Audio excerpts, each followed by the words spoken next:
In this video, I'm going to show you how to load custom sounds into an Alesis Samplepad.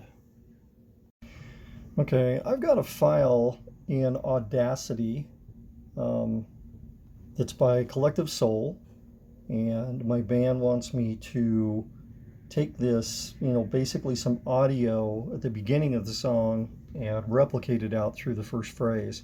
And so I'm going to take this and put it in my multipad.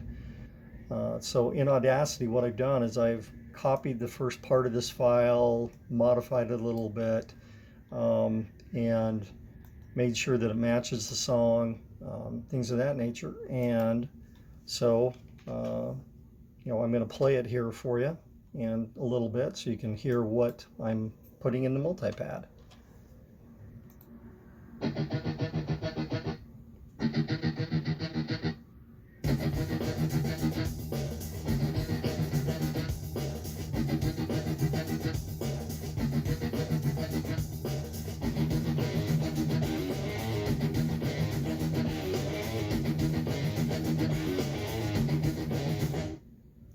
Okay, but the file that's highlighted up here at the top, that's the only thing I'm going to put in the multipad, not the actual music file here. So let me get rid of that file, and I'm not going to play again the whole thing here, but so you can kind of hear what I'm going to put into the multipad.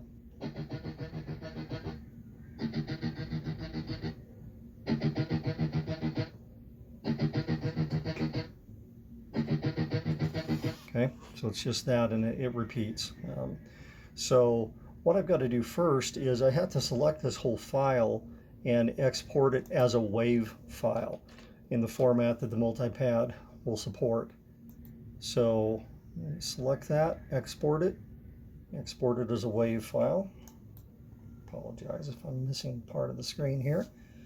And I'm just going to call it, in fact, not even heavy intro. I've done this a few times, so I'm just going to, I think I might end up in multiple files. My Collective Soul on this song, so I'm going to call it Heavy 1. So I'm going to export that. And now it's on the local computer saved as a WAV file. So now what I have to do is copy that file over to my multipad. So the first thing I need to do is set my multipad so it's in a computer mode. And you do that by pushing the left and the top buttons to go into the option menu. Push those. And you notice there's various options: metronome, MIDI, other, and I can load via USB. So we'll highlight that and select that. And now you notice the sample pad is now connected to your computer. That's what the display says. Now on my computer, I have a drive here now that says USB drive H. And that is the multipad memory card. And so it has a folder for kits if you've saved kits. I already have one other sound here on the card. So I'm going to go to my computer, or the WAV file I just saved. I'm going to copy that file, and then I go to this drive and paste it in. And so this copies it out to the multipad. And this is 10 measures long, so it's a little bit larger WAV file than normal, but there it is. So now it's copied onto my multipad.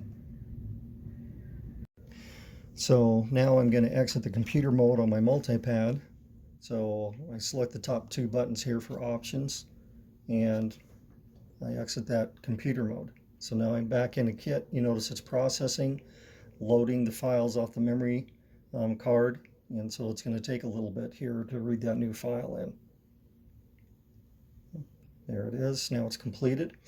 So what I need to do is make sure I'm on the kit that I want to be on, and which is my kit 1 in this instance. And then I'm going to replace the sound that's on the pad 4 that's on my kit. And right now it's external crack sound. So what you do is make sure you're on the pad you want to replace the sound on, which is my pad 4, and go over to the location for the file. Right now that's internal, and I push my back arrow, and now it says the card. And I can go down and select the sound I want. It actually found the sound I wanted. I can scroll through the memory card and look at various different files. But right now, I'm just going to select that heavy one that I just copied over, and it'll read it in.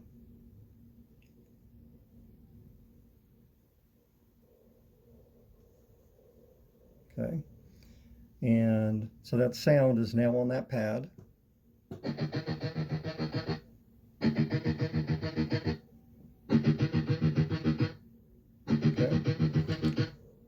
I'm going to turn it down so we don't have to listen to the whole thing. But now what I want to do is I want to save my kit.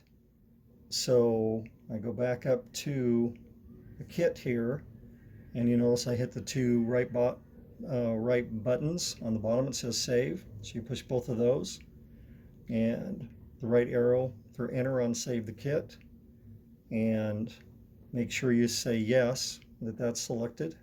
Hit enter on that, and you'll see a save success, and then we exit, and that's all there is to it.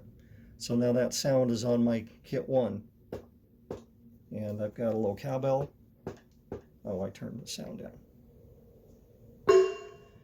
On one pad that I modified for Mississippi Queen, matches the pitch on the record, sounds really good. I've got a jet takeoff for a particular intro on a song, and now I've got Heavy by Collective Soul on pad 4.